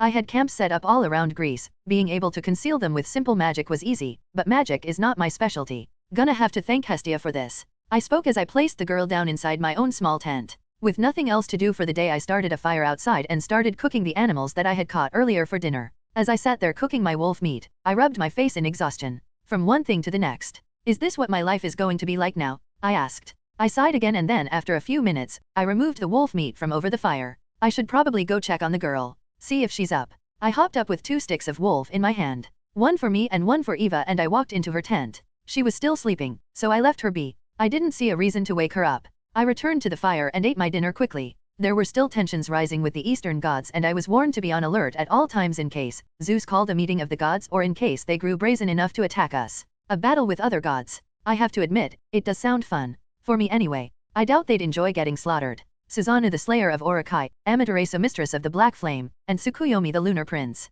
Ha, things are looking to ignite. I wonder how it will take for either side to throw the first blow. Though it sounds like a good time, there's also the possibility of civilian casualties. No, there'd definitely be casualties. I spoke. Casualties of what? I looked up and saw that Eva had finally awakened and was sitting up on her blanket and staring at me. Oh, don't worry about it. You don't need to know. I told the girl. She seemed a little offended by how I had worded my sentence, but who cares? Small details aren't important. Are you hungry? I asked the girl. She looked down and rubbed her stomach and nodded. Here you go, be careful, it can be a bit. Yeah. I handed her the stick of wolf meat and then reached down into the basket of apples I had and threw her 2. Thank you, she replied. I nodded and she took a bite from the meat and then cringed. Her face curled up in disgust at the taste of the meat. Ew, what is this? She asked. It's wolf. It's really good. I told her. Wolf? She asked in disbelief. Yes, wolf. As in the animal, the hunter, that wolf. I told the girl. I didn't understand what was so hard about eating wolf. It's disgusting, she exclaimed. I think I'll just eat the apples, thank you, she stated. She reached up and handed the meat stick back to me. Suit yourself? I responded as I took it back. I then took a big bite off the hunk of meat, savoring its rough and salty taste. So, Eva, you want to tell me why you're here? Or why you're here? I asked the girl. I wanted to get to the bottom of this mystery as soon as possible. And the only way to do that is to get straight to the point. You said this is the past. What does that mean? I don't know if I should say. I could accidentally ruin things. Eva replied. Eva, I know this situation is probably way worse than I can imagine, but I can't even begin to help you if I don't know what's going on. So, for your sake, just be honest. Tell me as much as you can without giving me too much. Tell me how you got here, for instance. That might help me send you back. I told the girl. Well, do you know what a mutant is? Eva asked. A mutant? No, I don't. I told the girl. Well, a mutant is a person born with a gene. This gene gives us abilities, powers to use. Mine is I can create time bubbles. And well, I accidentally sent my teacher back in time and then I panicked. I ran and, now I'm trapped here. I sent myself back in time. And I don't know how to go home. She spoke. She sat up with her legs brought up to her chest and hung her head. I just want to go home. I'm sorry to hear that, Eva. Time travel is a powerful ability. And it can be deadly when you don't know how to control it. I'm not well versed in the area of time, no, that was Chrono's specialty. But I might be able to help you control where you go next. Tell me, when you sent your teacher away, what were you feeling? What happened for you to do that? I asked the girl. Well, we were training. It was supposed to be a sparring match, but she took things a little too hard and I got spooked. I threw my hands up and she disappeared. And then I ran. Her story was rough, but it seemed to be pretty easy. What motivated her powers? Fear. I spoke. What? She asked. Fear is what drove your powers to do what they did. You were afraid, so you couldn't control when your powers activated. When they did activate, you were most likely in a frantic mindset, so you weren't thinking straight. Tell me, what were you thinking before you suddenly traveled through time? I asked the woman. I wanted to go back. To go back home to my mom and just be normal again. I didn't want these powers. I just wanted to be happy again. Eva broke out into tears and started shaking. What's with me and running into little kids who cry? I'm beginning to think I'm less the god of the sea and more the god of children and runaways. I sighed and moved over next to the girl. She was pretty small, and I easily towered over her. I reached over and pulled her into a sideways hug, and she just cried into my chest. You know, I grew up a fighter. In Sparta, that's what a man always did. We fought to defend our nation. So, I can't really say what normal might be for you, but I do know that there is nothing wrong with being different. There's no shame in having a gift that others don't. I have a few gifts myself. Gifts that make me different. That make me powerful. That make me less of a human. But I'm not ashamed of them. Nor should you be. But things are different. Being what we are is nothing but pain. We're hunted and hated by everyone. They send things to kill us and throw us into battles all the time. Eva explained. And I'm just not cut out for that. Not everyone is, and that's okay. Sometimes you have to do what you think is best for yourself, and if that means putting down your blade, then so be it. But you also have to understand that with powers like ours we have to look out for those who can't protect themselves. If you stand by, letting someone suffer while you could be helping, then the only thing you're doing is showing how much a coward you are. Think about it like this. It is okay to not want to fight. But should there come a time when you are needed or something you care for is in danger, then you must be willing to fight. If not, then you just might see everything you know and love slip away from you. I explained to Eva. I don't know what kind of pain and suffering the world is going through where you're from, and I honestly don't want to know, but I know you're still alive. And if you're still alive, then there's still a future worth fighting for. If that means anything to you. I got up and walked away from the girl. It was clear she needed some time to think things over. I'll be outside waiting for you. Take all the time you need to think. When you're ready, I think I may be able to get you home. I told the girl. I then opened the tent up and walked outside. I sat there by the fire for hours, waiting, staring, thinking. I was completely lost to the world. It wasn't until I heard the ruffling of the tent behind me that I turned back to the world. So, do you know your answer? I asked the girl. I'm not sure if I want to fight, but I do want to control these powers. If I can help someone with these, then I will. Eva spoke. And for me, that's enough. I turned to the girl and smiled. Well said. Okay, now, let's focus on getting you back home. I hopped to my feet and walked towards the girl. Alright, so, I've been thinking about your powers, and I've come up with a few theories. The one that seems to make the most sense is that your powers work by time and dates. See, when you were running, your mind was unfocused. All it knew was that you wanted to go to the past, and that's what your powers did. They sent you to the past. I explained to the girl. Okay, but how does that help me get home? She asked. Well, I figured that if you were to focus on the exact time or at least the right date, you may be able to go back to your time. Focus on going forward, not backwards. Got it. I told the girl. You think it's that easy? She asked. I think it's that easy. We won't know unless we try, and I'd say it's our best bet at getting you home. I spoke. But I still don't know how to trigger them. How are you going to trigger my powers? She asked. Well, I could chase you around trying to kill you. I told the girl. Her face turned pale, and I couldn't help but laugh. I'm just kidding. Actually, I think the trick to activating your powers is simple. You had a need to defend yourself in training, and a want to leave when you were running. Your powers work with your thoughts. You simply need to focus. They are your powers, no one else's. You decide when and how they work. Everything is your choice, Eva. You just need to focus and believe. You can do this. Eva looked down at her hands. Her faith still shaken, but her determination to get home pushed her forward. Okay, I'll try. No, do or don't, there is no try. You can do it. And you will. I told the girl. Eva nodded and took a deep breath. This power is mine. I am in control. And I want to go home. Eva threw her hands up and a bright blue engulfed her body. Slowly but surely, she faded away. Goodbye, Eva. Wherever you've gone now, I hope it is what you were looking for. I stood there staring at the spot where the young girl had vanished at with a smile on my face. I knew that girl had the power to do great things. Not just for her, but for all people like us. She called us mutants. I wonder where that came from. I asked aloud. Suddenly I felt a presence enter my barrier. I turned and saw Hermes kneeling behind me. Lord Poseidon, I come with urgent news. Zeus has called an urgent meeting of the gods. We're going to war. He exclaimed. Chapter 57, War of the Gods Part 1. For 200 years, the land of Greece has been in relative peace. There were battles, yes, but the stakes were never too large. However, after 200 long years, that time of peace has finally come to an end. Tensions with the Shinto gods have reached a boiling point, and the Olympians are no longer willing to overlook their foes. Gathered together in the meeting chambers of Olympus were the 12 gods of Olympus, the mightiest of all the Greek gods. The Shinto gods have gotten too close to our home. We must act accordingly. I refuse to allow those bastards to step another foot in Greece. Ares exclaimed. He was perhaps the one most aggravated by the Shinto gods, as it was one of his city-states that had been invaded. To his left was the god of the sun, Apollo. I agree with Ares, the Shinto have shown us no respect and have trampled over our borders. Them simply showing their faces in our territory is one thing, but to actively attack our civilians is a step too far, Apollo stated. His usually calm demeanor replaced by sheer anger. The sun above blazed in a way it never had before, only further cementing the anger of the sun god. Beyond him was his twin sister, Artemis, goddess of the hunt. My hunters are ready and have been notified to attack on sight. Should any more of the Japanese turn to our home, they will be greeted by a volley of arrows, Artemis stated. Good, Artemis. Hera, I also want the Amazons ready, Zeus stated. Of course Zeus, Hera replied. Zeus, the father of Olympus, and his wife Hera were next. Beside them was the eldest of the three brothers, Hades. It would seem like I need to dust off my bident once again. If anything, this should be a fun distraction from the underworld. Hades spoke. Are you all sure there isn't anything we can do to avoid a confrontation with them? I mean, surely there has to be a way, Hestia exclaimed.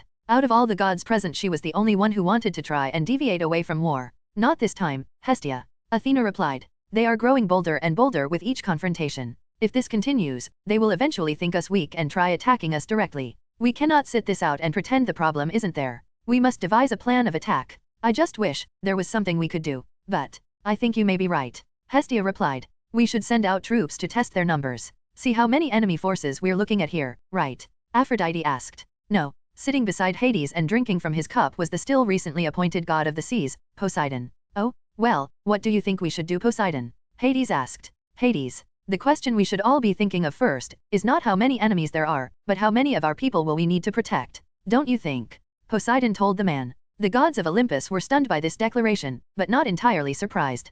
Poseidon had always been one to defend the people even before he was a god, so it wasn't surprising that his main focus was protecting the people of Greece. Neither matter. The only thing that does is that we put our enemies in their place. And for that, as Zeus was speaking his plan for the attack, the chambers of the 12 were suddenly entered by one of the messenger god's scouts. My lords, urgent news. Speak, Bogard, Hermes demanded. There's a massive tidal wave heading towards Athens. The Shinto god Ryogen is leading his men towards the capital of Greece, Bogard exclaimed. What? Zeus roared. The gods were all angered by this revelation, the blatant disrespect and arrogance of the Shinto god. We need to stop them. I am going, Ares declared. However, before he could get out of his seat, Poseidon stood up from his seat and summoned his trident and battle armor. He then turned and silently walked out of the meeting room, the sound of his boots tapping against the ground the only noise to be heard. Well, it's settled then. He is the god of the seas after all. Let's let Poseidon handle this. The rest of you prepare for war, Zeus ordered his fellow gods. Zeus rose from his seat and summoned his lightning bolt. The other gods quickly nodded and dispersed to their proper places to begin readying themselves for war. Storming towards the waters of Olympus, Poseidon headed straight to the front lines. Triton, Chimapoleia, Poseidon called. Appearing from the sea in front of the sea god on their knees, were Poseidon's two siblings. Yes, my lord. Yes, brother. Triton and Chimapoleia both asked at once. Triton, prepare Atlantis for war. Chimapoleia, you as well. Poseidon told the two. I want all Atlantean soldiers on the shores of Athens, ready to defend their country. Yes, my lord. Is there anything you wish of me? Triton asked. Tell your son not to let me down.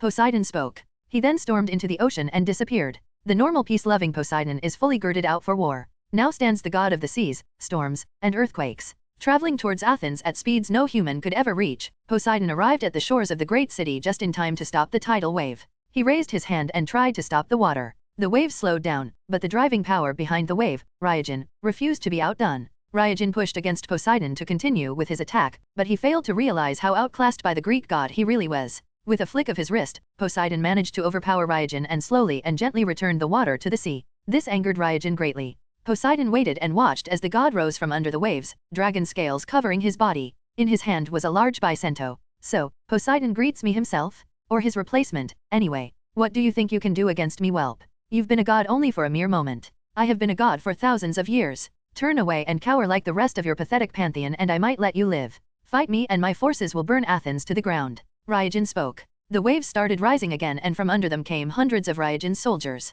The Shinto god gloated as his forces continued rising. However, what he didn't account for was that Poseidon himself had his own personal army of the deep. Focusing his mental powers, Poseidon sent a message to all fish life in the Greek seas. Shadows began rising in around the Shinto forces. Ancient creatures long since thought dead surrounded them on all sides. Sharks far bigger than any great white, killer whales, giant squids, and Poseidon's personal beast, the kraken. Along with them, was the personal armies of Poseidon. The soldiers of Atlantis, along with their acting king Triton and his son, Prince Namor. The skies darkened and rising from the water in a vortex, was Chimapolia in all her majestic glory. The Shinto god Ryujin was beginning to feel regret over jumping the gun. He had been told not to make any unnecessary actions, but in his arrogance, he tried to make a drastic attack on Greece. And now here he stood, surrounded on all sides, by monsters. You think this scares me? He asked. I am Ryujin, the real god of the sea, and you are just a boy who is wet behind the ears still. I'll show you who the real god here is. Make sure you take this lesson with you, to the grave. Ryujin exclaimed.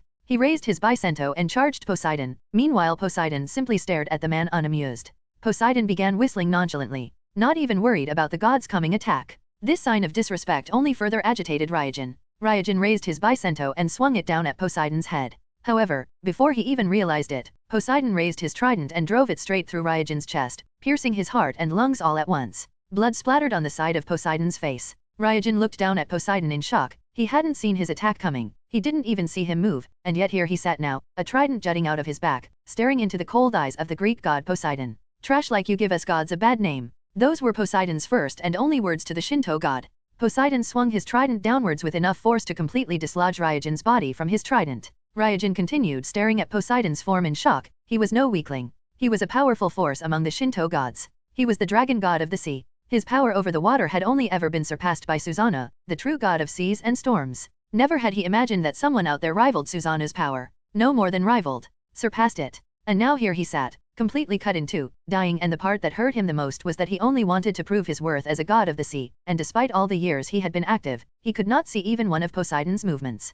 Poseidon, however, treated the man as a passing thought and instead focused on his troops. Kill them, Poseidon ordered. To battle, Triton bellowed. He and his son both charged forward with their forces and the creatures of the depths. Imperious Rex, Namor declared. The boy was strong like his father and proud, but noble and kind to his people like his mother. With their leader dead, the Shinto forces were quickly dispatched, mercilessly by the Greek forces of Poseidon. The battle was so one-sided that Poseidon no longer had to move a finger. The Shinto had initiated this battle to show their power over the Greeks and to impose their will. They had not expected one of the big three to come to the battlefield personally. A mistake one of their own paid for dearly. Chapter 58, War of the Gods Part 2. Within the land of Japan, there was a meeting occurring to discuss the recent events in Greece. Why would you send him there alone? We discussed this. We weren't going to do anything unnecessary. We all agreed to that, Susanoo. So, why did you send Ryujin to his death? Tsukuyomi, the great god of the moon and brother of Susanoo, asked. I misjudged, brother. I figured a small attack force with Ryujin at the helm would give us some insight to their military might.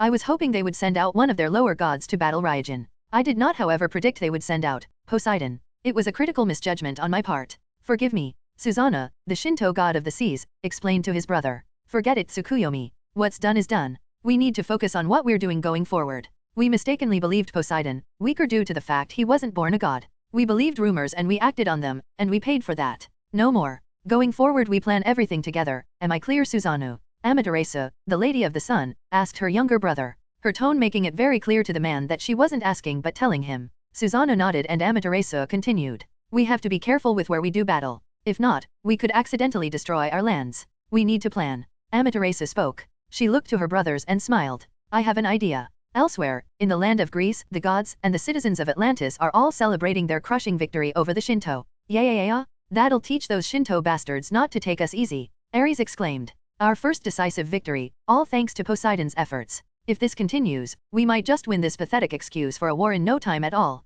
Hera stated. I must say that was vicious, Poseidon. Where did that come from? Zeus asked the man. Poseidon, who had returned to Olympus, had sat next to Hades and Zeus as the gods celebrated his win. Yes, I would like to know as well. Where did this mean streak come from? Hades asked in amusement. In times of war, all niceties must be dealt away with, to properly handle the enemy. Poseidon replied. Agreed. Zeus roared. Fair enough. But with one of their own dead already, the Shinto are sure to recover and strike back hard. What should we do next? Hades asked. Simple, we crush them with all of our might. There's nothing else we need do, Zeus stated. Not true. We need to find a better battleground for our battles. Fighting in the mortal realm brings the chance of sinking the world. Poseidon explained. But where would we go? Hades asked. It's simple. We need to put our foots down.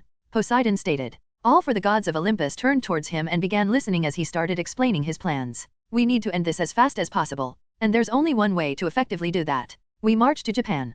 Poseidon exclaimed. All of us. We invade their celestial realm and fight them in their own home. We take the battle to the Shinto. Are you sure that is wise? What if they decide to do the same and attack Greece while we are away? Athena asked the man. It is a possibility. We do not all go then. Hades and myself can go while the rest of you stay behind to ensure our home is safe. With our power combined we should be more than enough to send the same message. Poseidon told the woman. He had reworked his plan in a way that would allow the Greek gods to both defend their home and deliver another crushing blow to the Shinto. Let's put it to a vote. All in agreement. Zeus stated.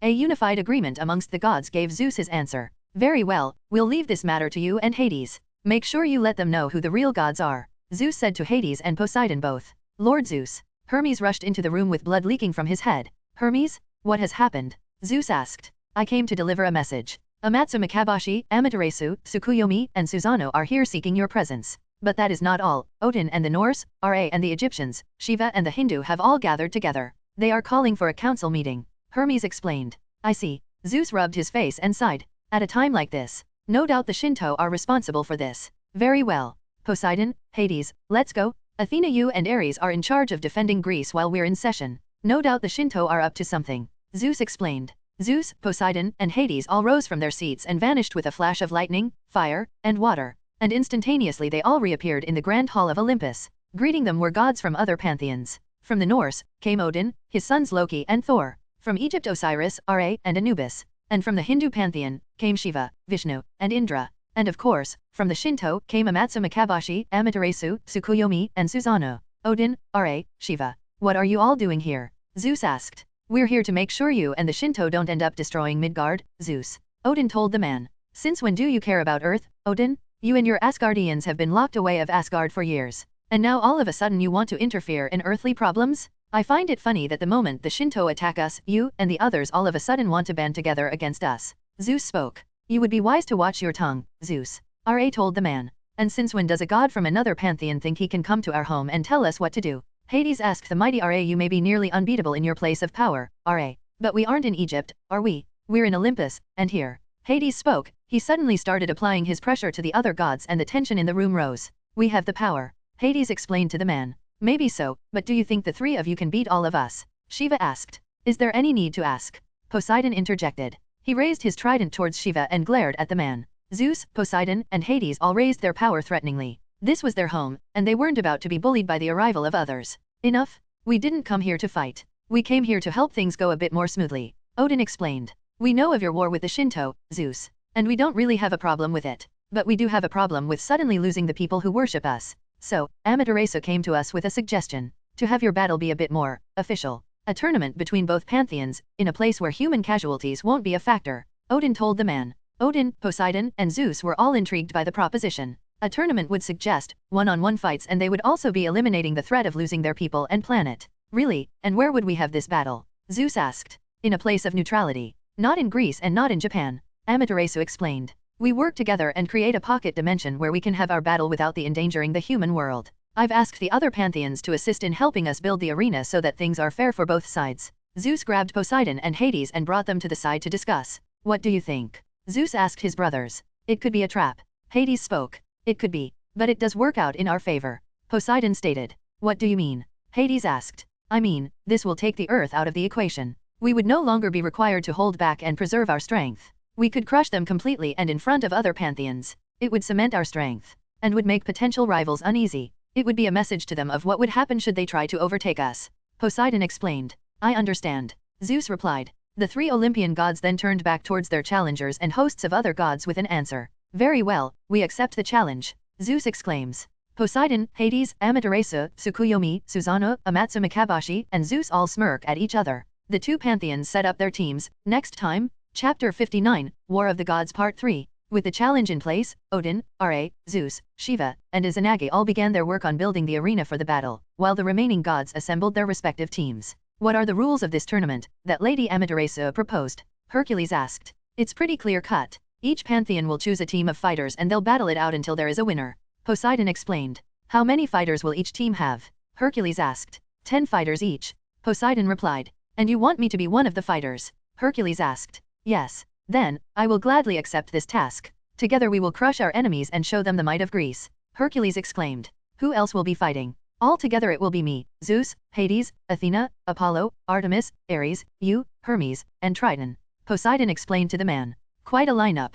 Do you know who will be fighting for the Shinto gods? Hercules asked. Not the entire team, but it's easy to tell a few of the members. Of course, Amaterasu, Susanoo, Tsukuyomi, and Amatsu Makabashi will be participating. And I have no doubt Izanagi will as well. The rest I'm not sure yet. But we'll see when the time comes. Poseidon told the man. So, when do we go? Hercules asked. Right now? Poseidon put his hands on Hercules' shoulder and then teleported them both away. The two men traveled through a pocket dimension and into the space for their battle against the Shinto. The other gods were still busy crafting the stadium, but each side already had their respective waiting rooms ready. Whoa, since when can you teleport? Hercules asked. I can't. Poseidon replied. I borrowed this from Hestia. It made traveling a lot easier. And we only had so long to assemble our teams. This way, Poseidon told the man as he led him towards the Greek waiting room. Once inside, the atmosphere changed from the bland Colosseum-like halls to that of a more open Greek-centered realm. Welcome back, Poseidon. And you've brought Hercules. It seems like our team of 10 is finally set. How about a drink, before we go marching into battle?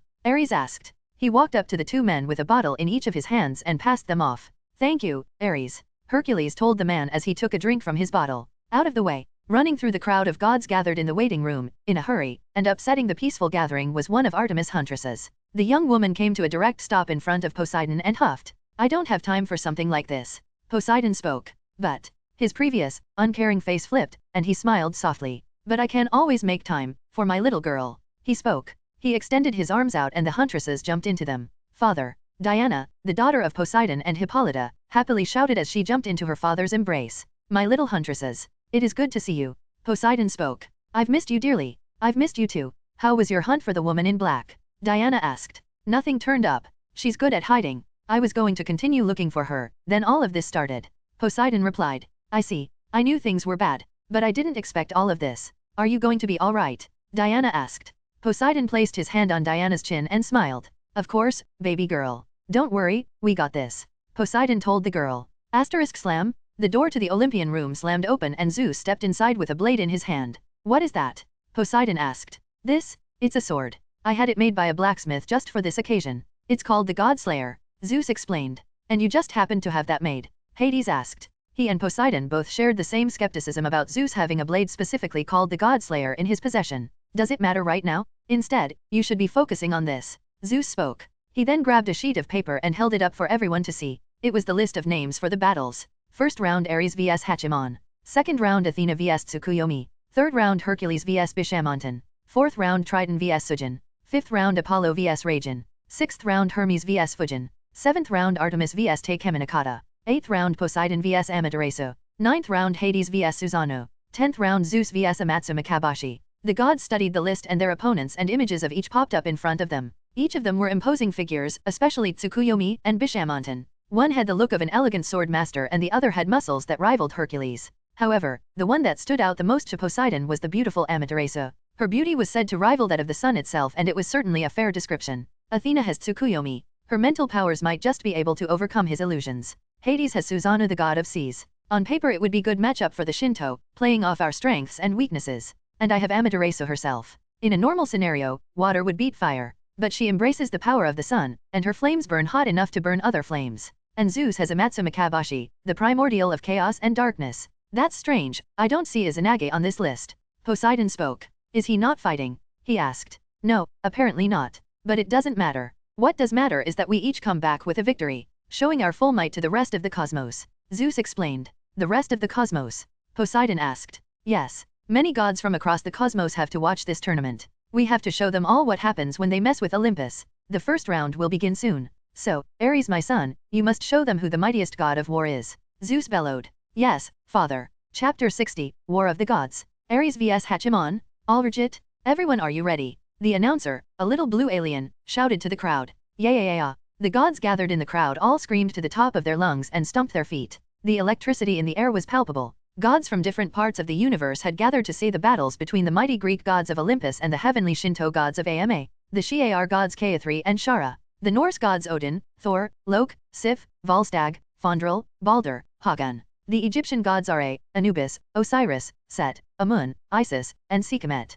The Hindu gods Shiva, Vishnu, Brahma, Ganesha, Hanuman, Indra, Rudra. The human ascended to Nirvana, Buddha. The Celtic gods Cuchulainn, Lugh, Dada, Morrigan, and Brigid. And more than them including the Skrull gods, the Kree gods, and Eternals. Alright, let's get straight to the point. We have two of Earth's pantheons, going to war against one another. The Olympians believe they are the mightiest. The Shinto seek to refute that. And what better way to start off the battle of gods than to have two gods of war battle it out? So, without further ado, let's get things started. Introducing first, from the land of Shinto, often identified as the 15th emperor of Japan, he is seldom worshipped alone. That doesn't mean he's lacking in faith or in power. He famously sent the divine winds, the kamikaze, to which twice dispersed the invading fleets of Mongol. Hachiman, Hachiman, Hachiman, Hachiman. The gods of the Shinto tribe all chanted for the Shinto god of war. The gates to his side opened and war horns blew as the servants of Hachiman all cleared a path for the man. Hachiman rode into the arena on a black stallion. His armor looked heavy, and it covered most of his body.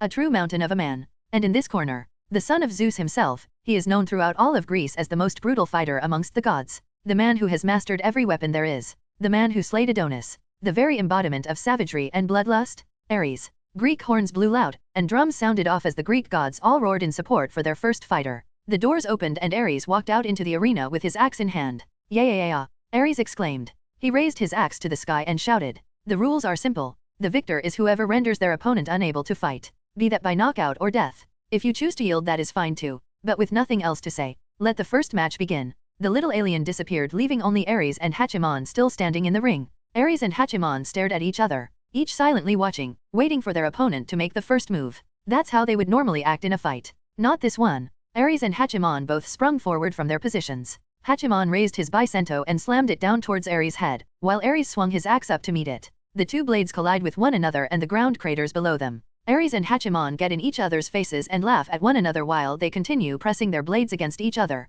Up in the crowds, Poseidon watched as the two men struggled against one another intently. Who do you think will win? Diana asked. I want to say Ares, but Hachiman seems to be bearing down on him hard. I'd say that the match could go either way. Poseidon replied. Why do you think that? Diana asked. Just watch and see. Poseidon replied. Back in the arena, Ares raised his fist and punched Hachiman hard in his face mask, causing the man to stumble slightly. With his opponent off balance, Ares rushed in and slammed his shoulder into Hachiman's chest. Even with his armor on, the war god still felt the powerful blows from Ares' fist. Sensing Ares trying to take control of the fight, Hachiman swung his blade and a rush of wind slashed Ares across the chest. Gah! Ares grunted as the blade of wind cut him open, but he pushed forward still. Have a taste of my Olympian medal. Ares spoke. He lunged at Hachiman and swung his axe down at the man's thigh. Hachiman tried to avoid it by blocking the axe with his bicento, but that was what Ares wanted. Once, Hachiman's bicento was out of the way, Ares reached up and grabbed the man by his helmet and slammed it into the ground. Got you now, you Japanese fuck. Ares proclaimed. He raised his axe to behead Hachiman, but the slippery general managed to slide right out of his helmet before the axe could taste his flesh. Dishonorable wretch. Hachiman cursed as he sprung to his feet. Ares rushed the man with his axe raised and a newfound vigor. As a god of war, you should know, there is no honor, only victory, Ares declared. He swung his axe madly, trying to hit his opponent. Hachiman was still reeling slightly from having his head slammed into the ground, but he still managed to parry each of Ares' attacks, only proving his weight as a god of war. They're both strong. Poseidon thought. They strike fast and hard and their mastery with their weapons is pretty impressive, but Ares seems to be the one who excels above all else. He's faster than Hachiman, he just showed he's stronger, even if only slightly, and his skill with his axe is more proficient than Hachiman with his bicento, which should have the advantage due to it having more range. If Hachiman could gain some distance and properly utilize his wind and bicento attacks, then he'd be able to push Ares back. But Ares isn't letting him do that. That first attack seemed to alert Ares on Hachiman's skills. He's making Hachiman fight to his rhythm. Ares will win. Poseidon spoke. What, father? Diana asked. See how Ares keeps pushing Hachiman back? Poseidon asked. Yeah, he's staying close so that Hachiman can't properly use his bicento to attack right. Diana replied. Exactly. Hachiman's skills lie in the fact that he prefers longer ranged weapons. His bicento is meant to keep him at a distance to where his opponents can't get in too close, and his control over the wind extends that range even more. Poseidon explained to the woman. But Ares isn't letting him do that anymore. Diana stated. She rubbed her chin in thought and then it hit her. Because of that attack from earlier, when Hachiman cut Ares. Diana stated. Right again. Hachiman showed his hand early, he should have waited until Ares was off guard and not expecting it. Instead, he managed to wound Ares, but only lightly, and now Ares knows not to give Hachiman room to breathe.